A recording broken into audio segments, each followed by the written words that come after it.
Eu queria que vocês abrissem no capítulo 4 de 1 Crônicas. Marta, 1 Crônicas 4, 9 e 10. 1 Crônicas 4, 9 e 10. Eu queria que vocês prestassem atenção nestes dois versículos, porque tem uma curiosidade nesse capítulo. Eu vou ler o versículo. Foi Jabes, mais ilustre do que seus irmãos.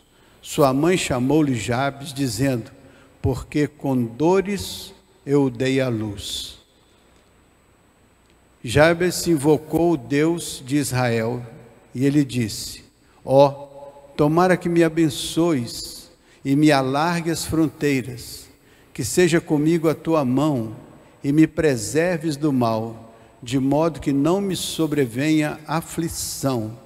E Deus lhe concedeu o que lhe tinha pedido. Só esse versículo aí, olha a oração desse nosso ilustre irmão. Vamos repetir juntos a oração dele? Vamos? Então, Jabes invocou o Deus de Israel, dizendo, vamos, tomara que me abençoes e me alargue as fronteiras, que seja comigo a tua mão e me preserves do mal, de modo que não me sobrevenha aflição. E Deus lhe concedeu o que lhe tinha pedido. Então, a oração desse moço é só isso. Foi esse aí. Um versículo. E a gente não tem muita referência mais, não tem referência dele. Só isso aqui. Apareceu na palavra isso aqui. E isso apareceu no meio de uma situação interessante. No capítulo 4, nós temos uma relação aqui de genealogia, os descendentes de Judá. Então, vem todos os descendentes de Judá. 1, 2, 3, 4, 5. Quando chega no verso 9, para de citar as descendências. E aí passa a falar deste jovem e da sua oração. 9 e 10. Aí quando dá no 11, começa de novo a descendência, até o fim do capítulo. Então é um capítulo sobre a descendência de Judá. E no meio desse capítulo, no verso 9 e 10, aparece uma referência a essa pessoa e a sua oração. Pronto, terminou aí. A pergunta é, por que que Deus, na sua infinita sabedoria, permitiu que se parasse o relato de uma genealogia para registrar a palavra sobre esta pessoa e a sua oração, terminando com o que está escrito. E Deus concedeu o que lhe tinha pedido. Encerrou, continua a genealogia. Parece que no meio de uma situação, há um hiato, há uma paradazinha, e nessa parada há o registro desta oração feita por esta pessoa. O que que isso significa para nós assim? O que que isso traz para a nossa memória? O que que isso nos inspira? O que que isso nos instiga no pensamento e no sentimento? Sempre eu digo aqui, né? Vamos separar uma horinha no meio da semana para que nós possamos nos dedicar à leitura da palavra e à oração. Não é esse horário de quarta-feira, de 8 às 9? Parece que nós temos as lutas da vida, mas na quarta-feira separamos esse momentinho, de 8 às 9. É uma pausa no dia a dia da vida, na correria da vida, para virmos aqui, para nos assentarmos aqui, para refletirmos um pouco sobre os cuidados de Deus sobre nós, sobre as bênçãos de Deus sobre nós, e para louvarmos juntos o nome do Senhor, e para agradecermos ao Senhor e orarmos ao Senhor, e depois voltamos para os nossos lares, e a nossa vida volta à sua rotina habitual.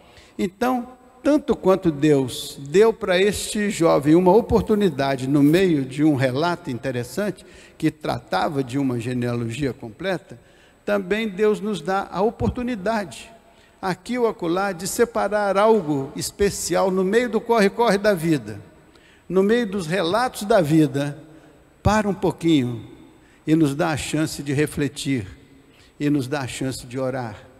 E olha como termina a oração: e Deus lhe concedeu. Então a Bíblia diz: deleita-te no Senhor, e Ele, deleita-te no Senhor, e Ele concederá o desejo do teu coração. Então parece que Ele concedeu o desejo do coração. Então, muito provavelmente, biblicamente, este jovem deleitou-se no Senhor. Esta pessoa deleitou-se no Senhor. Por quê? Porque a Bíblia diz que quando você se deleita no Senhor, Ele concede os desejos do seu coração. Então, estar vinculado ao Senhor, estar ligado ao Senhor, estar muito próximo do Senhor, estar em íntima comunhão com o Senhor, deleitar-se no Senhor, é qualificação para que as nossas orações sejam respondidas, atendidas. Sempre respondidas elas serão, atendidas. De uma forma ou de outra, Deus estará sempre nos falando quando nós oramos a Ele. Então aqui, deste modo aqui, Deus concedeu o que Ele lhe tinha pedido, né?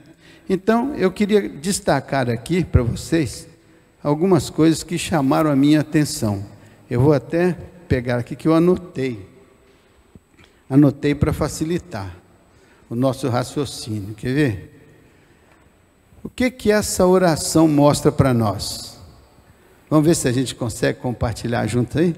O que essa oração mostra para nós? Vem, diga aí. O que essa oração mostra para nós?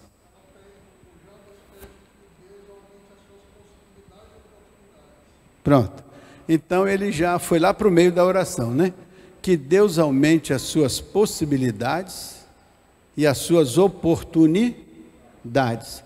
Como é que isso está escrito? Que Ele alargue as minhas fronteiras. Então, alargar as fronteiras tem a ideia de ampliar alguma coisa que para ele era importante. Há muitos anos atrás, quando eu era secretário de Missões Nacionais, eu escrevi um editorial na revista A Pátria para Cristo, que significava assim: as fronteiras missionárias. E eu falei assim: existem pelo menos 3 fronteiras missionárias. A primeira fronteira é a nossa visão. Essa fronteira vai até onde vai a nossa visão. Onde termina a nossa visão, aí é uma fronteira.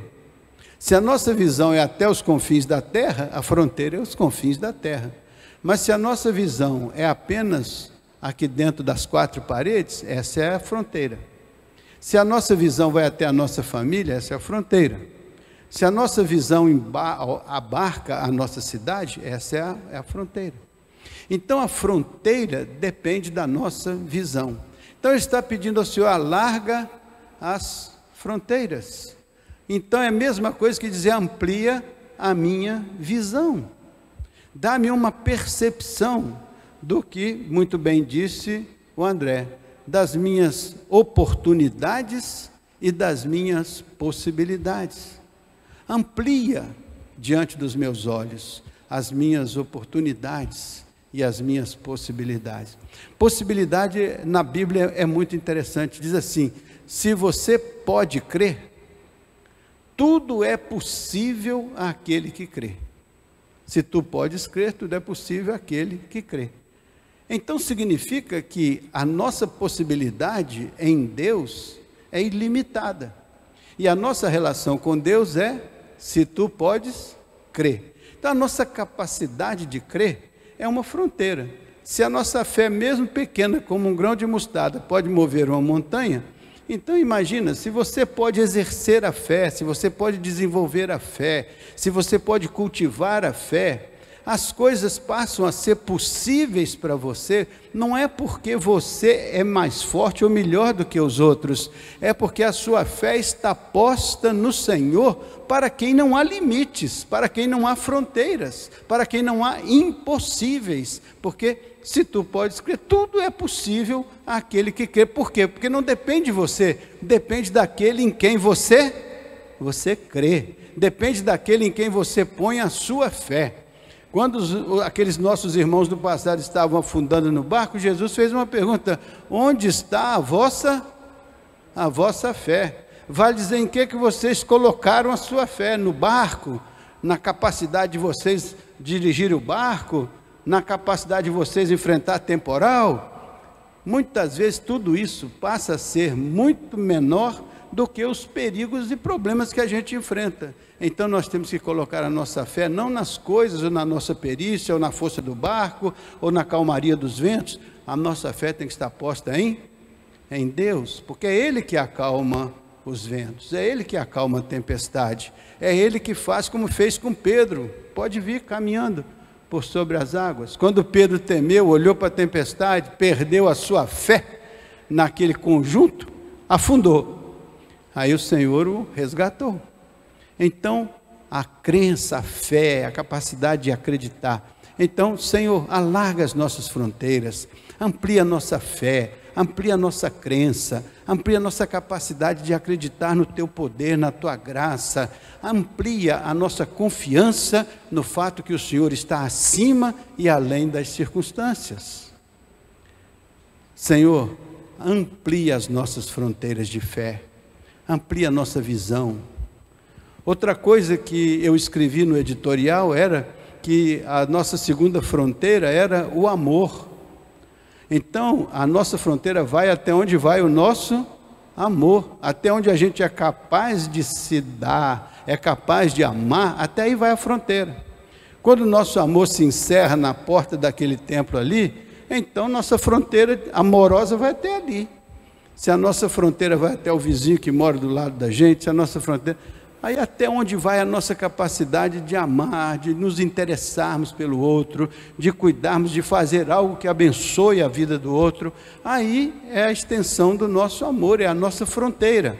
Então a nossa fronteira inclui pessoas, inclui situações, é por isso que nós nos reunimos aqui, na expectativa de que a nossa capacidade de nos interessarmos uns pelos outros, tendo compaixão, como já foi dito aqui em outra ocasião, é para que nós possamos exercitar isso. E não tem como isso crescer se a gente deixa isso atrofiar por falta de uso. Tudo que você não usa se atrofia. Então você precisa exercitar. Interessante que a gente às vezes gasta um tempo imenso para exercitar o corpo físico, né? Exercitar numa academia, exercitar correndo, fazendo uma maratona. A gente se preocupa em exercitar o corpo físico. Mas a Bíblia diz que os que correm no estádio, não são nem essa corrida no estádio é o que é de mais importante, mas é o que nós fazemos para exercitar o nosso espírito, a nossa vida espiritual. Isso é que é importante, levar a gente a desenvolver a espiritualidade. Faz sentido então? Tem uma fronteira, alarga as minhas fronteiras. O Jabes queria que Deus ampliasse as fronteiras dele. Ah, mas podem ser fronteiras materiais? Pode. Pode ser uma fronteira? Pode. Conhecimento? Pode ser. Né? Relacionamento? Pode ser. Tudo é possível ao que crê. Inclua dentro dessas possibilidades aquilo que você precisa e pede ao Senhor, de modo a que com isso você glorifique o nome do Senhor. Não é só pedir ao Senhor, é pedir ao Senhor com o propósito de glorificar o nome dEle em toda a sua forma de viver. Porque então você se deleitará no Senhor e Ele concederá o desejo do seu coração. É essa ideia de comunhão, de relacionamento. Então o amor está presente, a quantidade de amor que a gente despende no que a gente faz é uma fronteira. A quantidade de pessoas que a gente inclui na relação da gente é uma fronteira. A quantidade de interesse que a gente tem pelas pessoas é uma fronteira. Essa fronteira depende dos nossos sentimentos, das nossas motivações, né? É importante isso aí. E eu falei também de uma terceira fronteira naquela ocasião, a nossa disposição de cooperar. A nossa disposição de cooperar determina uma fronteira. Se eu quero cooperar a X, então a minha fronteira termina em X. Se eu quero cooperar 2X, a minha fronteira termina em 2X. Se eu quero cooperar 3X, a minha fronteira vai até... Então a minha fronteira, quem define acaba sendo eu. Então eu estou pedindo, Deus, alarga a minha fronteira, mas até que ponto eu quero que essa fronteira seja alargada? Porque cada vez que Deus alarga uma possibilidade, uma oportunidade, ela vem junto com uma responsabilidade. Porque Deus não faz nada aleatoriamente. Quando Ele nos abre uma porta, é porque Ele acredita que nós queremos entrar por essa porta. Quando Ele nos abre uma oportunidade, é porque Ele acredita que nós temos uma expectativa, porque Ele não faz nada sem propósito. Nós já vimos isso aqui.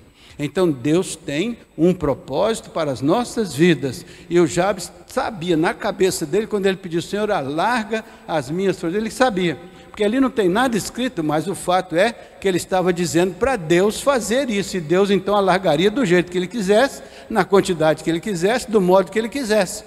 Ele só sabia que dependia de Deus para que Deus alargasse a sua fronteira.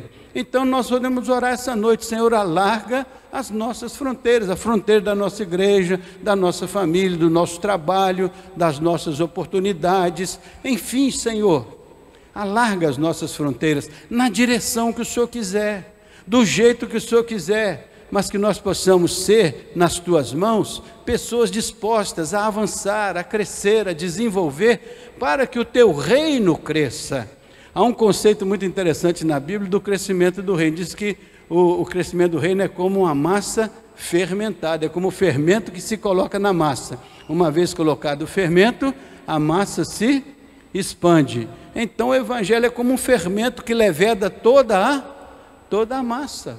Então, expande, Senhor, as nossas fronteiras, que nós tenhamos a responsabilidade de ver que estas fronteiras que o Senhor vai colocar adiante de nós, devem ser usadas por nós, respeitadas por nós, abençoadas em nossas vidas, para que a gente glorifique o nome do Senhor em cada fronteira, seja a visão, seja o amor, seja a cooperação, seja o trabalho, seja o que for, que Deus abra para nós como possibilidade ou oportunidade, que isso seja visto como bênção de Deus. Alarga as nossas fronteiras, que seja comigo a Tua mão.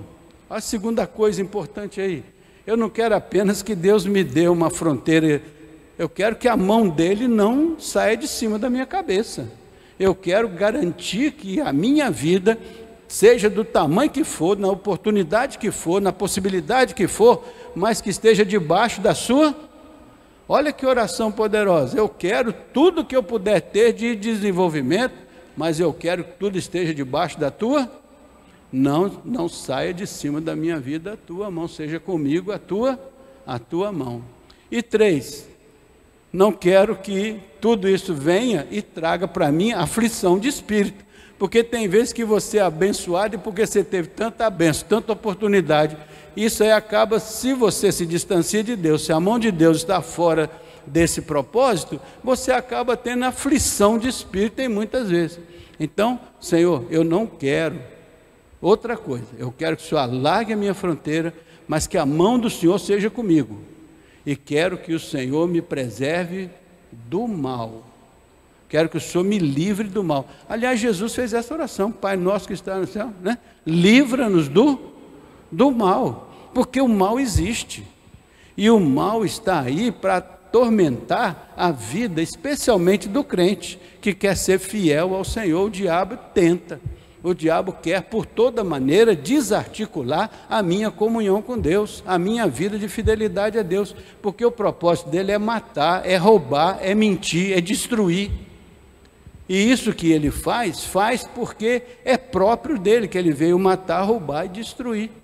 Mas então, Senhor, me livra do mal, me livra das coisas ruins, me livra daquilo que pode me tirar do teu caminho.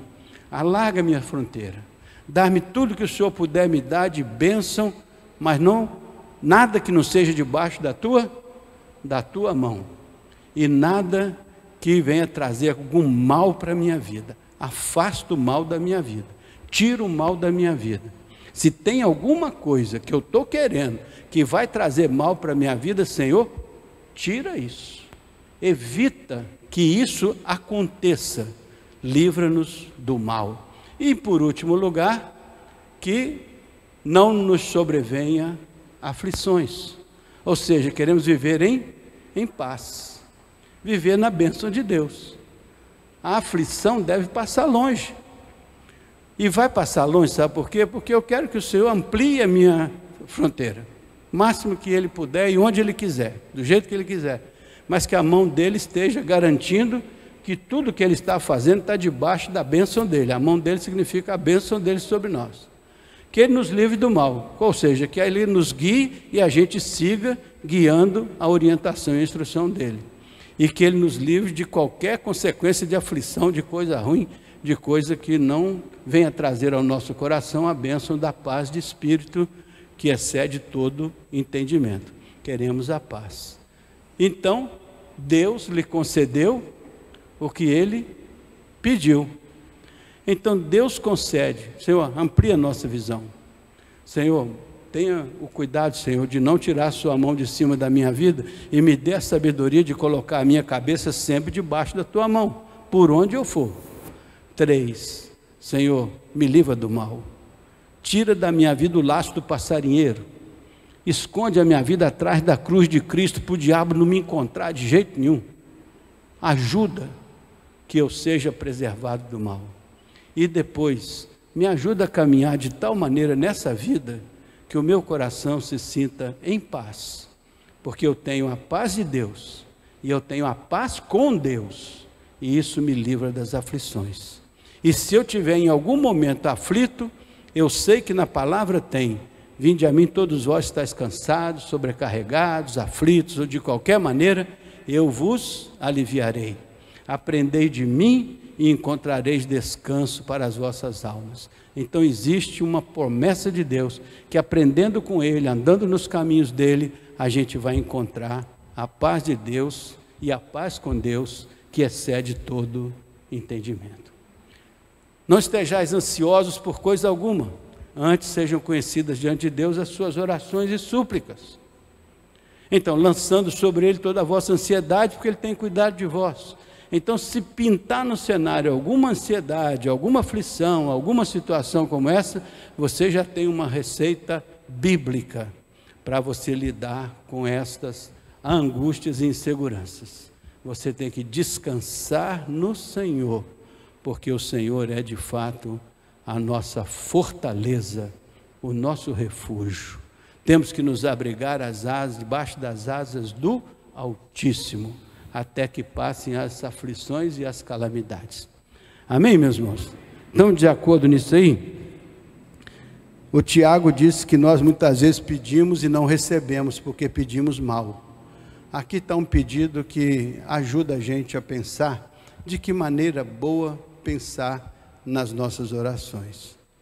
E a Bíblia diz, vamos só terminar aqui com 1 João 5, 14 e 15, tem alguém aí? 1 João 14 e 15, pode botar aí, Marta, por favor, 1 João 14 e 15, só para encerrar. 1 João 14, 15, e esta é a confiança que temos para com Ele, olha, dizendo nossa confiança para o Senhor, né? E esta é a confiança que temos para com Ele, que se pedirmos alguma coisa segundo a sua vontade, Ele nos ouve. Vamos repetir juntos? E esta é a confiança que temos para com Ele, que se pedirmos alguma coisa segundo a sua vontade, Ele nos ouve. Próximo. E se sabemos que Ele nos ouve quanto ao que lhe pedimos, estamos certos de que obtemos os pedidos que lhes temos feito. Então, vamos repetir? E se sabemos que Ele nos ouve quanto ao que lhe pedimos, estamos certos de que obtemos os pedidos que lhe temos feito, né? Os pedidos que lhe temos feito. Então, Deus nos abençoa. E se sabemos que Ele nos abençoa, então vamos fazer as nossas orações na certeza de que Ele vai nos ouvir e vai nos atender. Amém, meus irmãos?